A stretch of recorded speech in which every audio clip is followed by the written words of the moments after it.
अरुणाचल प्रदेश के खूबसूरत पहाड़ों के बीच बसा तवांग सिर्फ अपनी खूबसूरत वादियों के लिए ही नहीं बल्कि अपने बुद्धिज्म हेरिटेज और भक्तिमय माहौल के लिए भी दुनिया भर में जाना जाता है। आज के इस वीडियो में हम आपको लेकर चलेंगे तवांग के 3 सबसे महत्वपूर्ण स्थलों की यात्रा पर। भारत के सबसे बड़े बौद्ध मठ तवांग मोनेस्ट्री, छठे दलाई लामा के जन्म स्थान उर्गेलिंग गोम्पा और पूरे तवांग शहर को निहारती हुई विशाल जायंट बुद्धा स्टैचू पर। इस यात्रा में आप जानेंगे इन स्थानों का इतिहास, धार्मिक महत्व और देखेंगे हिमालय की गोद में बसी वो कमाल की शांति जो तवांग को भारत के सबसे खास पर्यटन स्थलों में से एक बनाती है। तो दोस्तों, आइए करते हैं तवांग यात्रा के इस तीसरे वीडियो की शुरुआत।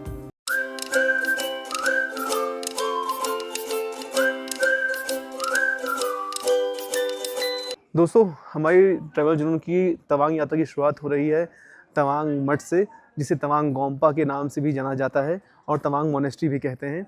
ये भारत में सबसे बड़ी बौद्ध मोनेस्ट्री है और इसकी जो स्थापना है, इसको जो बनाया गया था वो 1680-81 में बनाया गया था।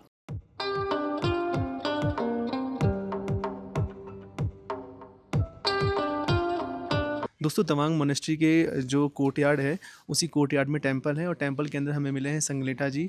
सबसे पहले मेरा नाम है संगे लेटा, येलोंग संगे लेटा। हार्दिक स्वागत हमारे तवांग गंदे नमजे लासे में। और ट्राशी तिलक सबसे पहले जितना भी दर्शक है उसी सबको मैं तवांग मठ के भिक्षु की ओर से आप सभी को हार्दिक स्वागत और ट्राशी तिलक। तो हमारे ये तवांग मोनेस्ट्री जो सन 1681 में बनाया था, जिन्होंने ये तवांग मोनेस्ट्री बनाया था उसी का नाम मेरक लामा लोटे ग्यासो यानी 1681 में बनाया था। उस समय में ये तवांग पार्ट भी तिब्बत के साथ ही था। तिब्बत में और राजनीतिक धर्म गुरु दोनों ही 5th Dalai Lama, the present Dalai Lama, the 14th Dalai Lama, तो 5वीं दलाई लामा उस समय में जीवित थे। उन्हीं का अनुमति से और यहाँ पर मेरक लामा लोटे ग्यासो ने यहाँ पर गुम्बा बनाया था।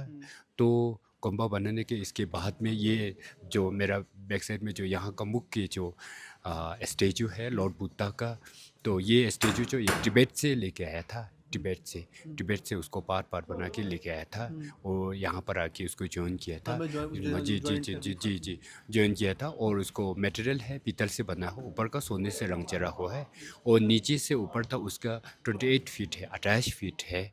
तो उनके 2 कोने में खड़ा हुआ जो उसके 2 मुख्य शिष्य है, उसके नाम है शरीपुत्र एंड मंगलपुत्र है, वही है। और हम इस कोर्टयार्ड में के एक सिरे पर म्यूजियम देखते हैं, तो उस म्यूजियम में तिब्बत या बौद्ध संस्कृति को किस तरह से प्रिजर्व किया गया है, तो आप बताएं एक बार। हाँ, ये म्यूज़ियम का मेन मकसद ये है कि हमारे प्राचीन काल में जो यहाँ पर जो सामान जो उपयोग करता था, तो ज़्यादातर वहीं पर प्रिजर्व करके अभी तक रखा हुआ है। जो प्राचीन काल में जो लोग जो अर्ली टाइम में जो क्या क्या यूज़ करता था, तो जैसे उपयोग करता था उसी का अभी भी प्रिजर्व करके वहाँ रखा हुआ है। बर्तन से लेके सब वहाँ पर रखा हुआ है, तो लोग यहाँ पर आके देख सके। तो पहले ज़माना में ऐसा यूज़ करता होगा, ऐसा उन लोग को कुछ नॉलेज आने के लिए। और ख़ास करके छठे दलाई लामा यहाँ पर जन्म हुआ था, तो उन्हीं का काफ़ी सामान यहाँ म्यूज़ियम में देखने का आपको मिलेंगे। और वहाँ पर अजीब सा आप लोग को हाथी का दांत वहाँ पर देखने मिलेंगे और हाथी का दांत बहुत लंबा है। उस समय में आप अंदाज़ा लगा सकते हैं कि कितना हाथी बड़ा होंगे, तो उसी में देख के आपको देख सकेंगे। तो खास करके एक ये है कि जित यहाँ पर अभी तक 300 साल से ज़्यादा जो अभी तक उन लोग ने प्रिजर्व करके रखा हुआ है। ये भी यहाँ का जो मोंक या सीनियर मोंक या जो गुजर गया मोंक, उन लोग ने इतना अच्छे से प्रिजर्व करके रखा। उस समय में इतना फैसिलिटी अच्छी वो जो नहीं था, इतना फैसिलिटी नहीं था, फिर भी इसके बावजूद भी उन लोग ने इतना अच्छे से वो रखा है। अभी तो हम लोग को म्यूज़ियम में लोग आने का, आनंद लेने का, देख की नॉलेज लेने का बहुत चीज़ वहाँ पर म्यूज़ियम में जाके देखेंगे तो आपको मिल जाएंगे। तो हर एक सामान का एक एक सिंबल है वहाँ पर, एक एक का मीनिंग है, एक एक का एक बैकग्राउंड है वहाँ पर। तो एक अगर वहाँ म्यूज़ियम में जाके हर एक सामान का आपको एक्सप्लेन करेंगे तो बहुत समय आपको वहाँ लग जाएंगे, ऐसा है।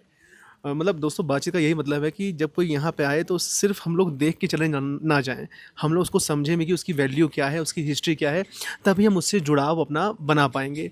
मेरा एक सवाल था आपसे कि यहाँ की स्कूलिंग बहुत फेमस है, यहाँ जो बच्चे पढ़ते हैं वो बड़ी फेमस है कि बच्चे मतलब किस तरह पढ़ाई होती है, क्या पढ़ाई होती है, तो बताएं उसके बारे में।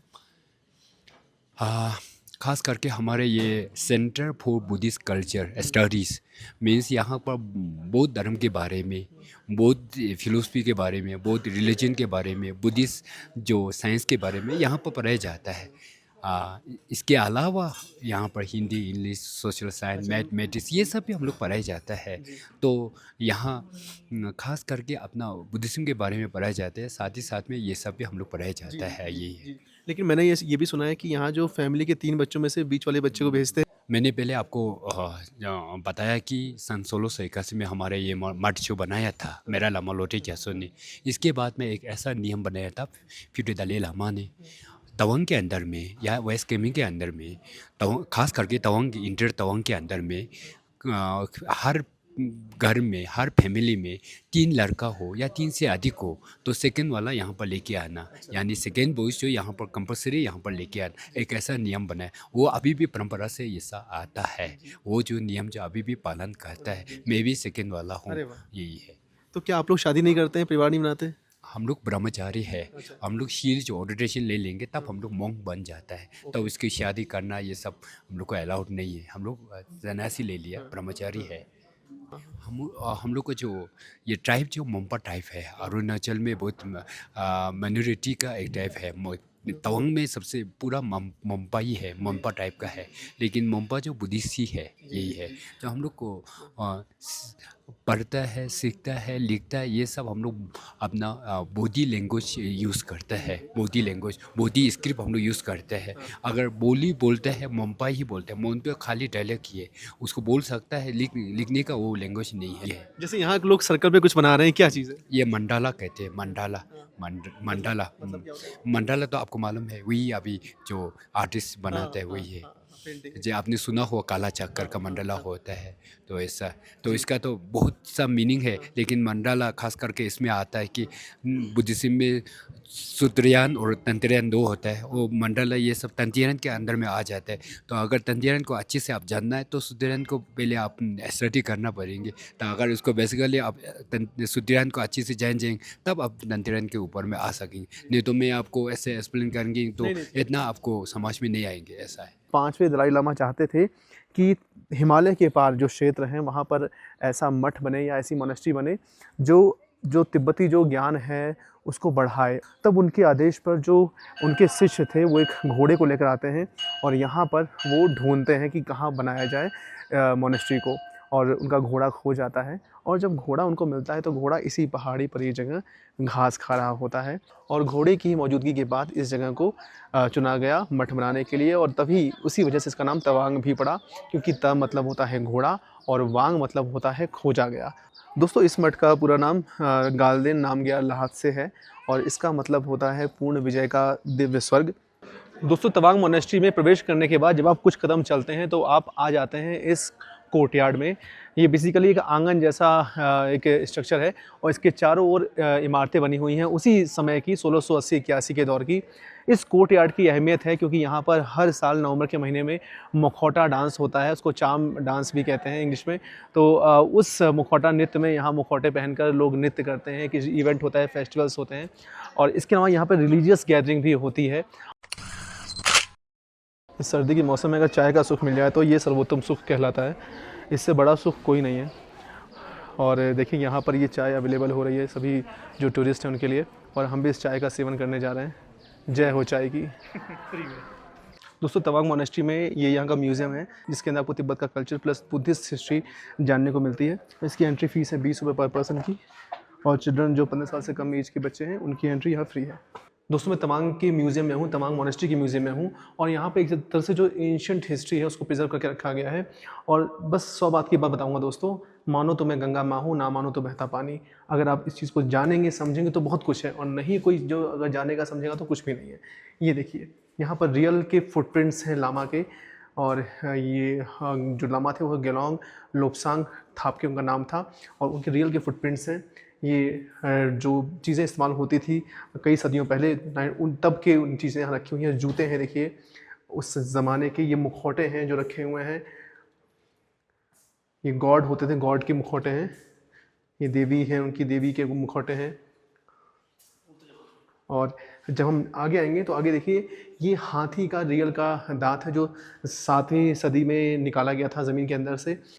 और ये बर्तन रखे हुए हैं पूरे, और ये है जो उनको दिखाऊं, यहाँ देखिए, ये है जो ग्रेट कमांडर हुए हैं तिब्बत की हिस्ट्री में, खेर ग्यात्सो, उनका रियल का स्कल यहाँ पर रखा हुआ है, मतलब रियल की खोपड़ी है ये। आज भले ही ये सिकुड़ गई होगी। दोस्तों, एक फिल्म है 7 ईयर्स इन तिब्बत। ये फिल्म ऑस्ट्रेलियाई पर्वतारोही हेनरिक हेरर पर केंद्रित है। हेनरिक हेरर को 1939 में भारत में स्थित नंगा पर्वत पर नाजी ध्वज फहराने के लिए भेजा जाता है, लेकिन उसे उस समय भारत में शासन कर रही ब्रिटिश सरकार की पुलिस पकड़ लेती है और उसे रखा जाता है देहरादून के प्रिजनर ऑफ वॉर कैंप में। कई कोशिशों के बाद हेनरिक अपने दोस्त पीटर के साथ, जो उसका दोस्त जेल में बन जाता है, उसके साथ उस जेल से भाग निकलता है।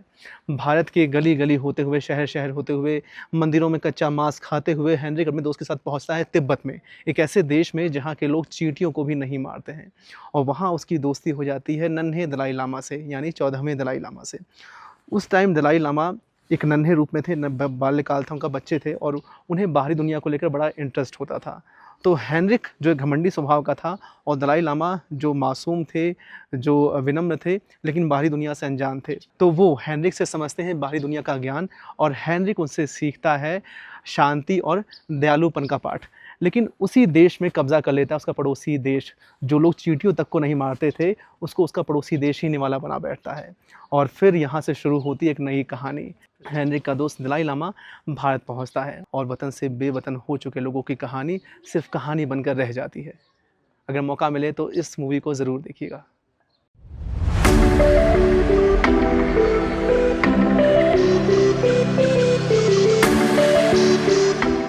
हेलो दोस्तों, इस वक्त हम लोग तवांग मोनेस्ट्री से लगभग 4 किलोमीटर दूर घने जंगल और पेड़ों से घिरे एरिया में आ चुके हैं। और ये जगह है उरगेलिंग मोनेस्ट्री, जहाँ पर छठे दलाई लामा सांग्यांग ग्यात्सो का जन्म हुआ था 1683 में, यानी तवांग मोनेस्ट्री बनने के 3 साल बाद। और ये जो जगह है, ये तिब्बती जो बौद्ध धर्म है उसके लिए काफ़ी प्रीशियस जगह है, काफ़ी पवित्र जगह है। हालांकि ये उतना बड़ा कैंपस तो नहीं जितना बड़ा कैंपस आपको तवांग मोनेस्ट्री में दिखाई देता है, वैसी कोई कॉलोनी भी यहाँ पर नहीं है, बट ये मूल्यवान जगह है तिब्बती बौद्ध धर्म को मानने वाले लोगों के लिए। आइए चलते हैं इसके अंदर और दिखाते हैं कि ये जगह अंदर से कैसी है। दोस्तों, दलाई लामा बेसिकली एक पदवी होती है। दलाई जो शब्द है वो मंगोल भाषा का शब्द है। इसका मतलब होता है समुद्र, और लामा मतलब गुरु, यानी समुद्र जैसा विशाल और गुरु जैसा ज्ञान का भंडार। तो ये मिलकर बनता है दलाई लामा। और ये छठे दलाई लामा का जन्म स्थान है। इस वक्त 14वें दलाई लामा हैं, और वो इंडिया में हैं। उनका जन्म 1939 में हुआ था, और उनको बाद में नोबेल पुरस्कार भी मिला है। दोस्तों, जो छठे दलाई लामा हुए सांग्यांग ग्यात्सो, वो बाकी दलाई लामा से काफ़ी अलग थे। उनको गाने का, लिखने का शौक़ था, और पढ़ने का भी शौक़ था। उन्होंने कई रचनाएं भी की हैं।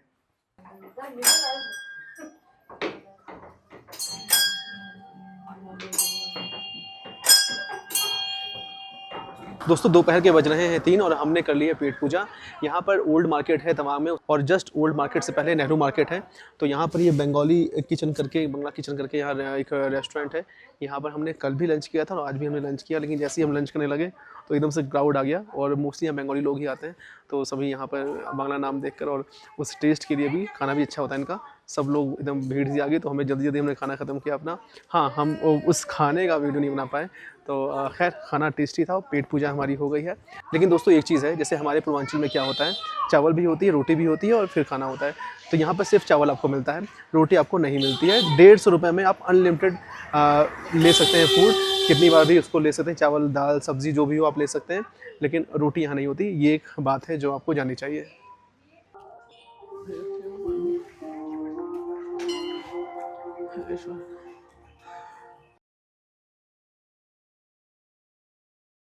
दोस्तों, अभी हम आ गए हैं जायंट बुद्धा स्टैचू पर। इसकी दूरी उरगेलिंग गोम्पा यानी उरगेलिंग मोनेस्ट्री से 3.5 किलोमीटर है, और तवांग वॉर मेमोरियल से ये 2 किलोमीटर की दूरी पर स्थित है। और एक तरह से अगर मैं बताऊं कि जो पूरा तवांग शहर है वो इस जायंट बुद्धा स्टैचू और सामने तवांग मोनेस्ट्री के बीच मौजूद स्थित है, तो गलत नहीं होगा। पूरे तवांग शहर की जो बसावट है वो इन दोनों ही डेस्टिनेशन के बीच में है। और ये जायंट बुद्धा स्टैचू एक तरह से आज की तारीख में यहाँ का एक मेजर ट्रैवल स्पॉट बन चुका है। यहाँ से पूरे तवांग का व्यू आपको दिखाई देता है, और ये सुनहरे रंग की प्रतिमा लोगों का ध्यान दूर से ही खींच लेती है। इसके अंदर दलाई लामा की एक फ़ोटो है।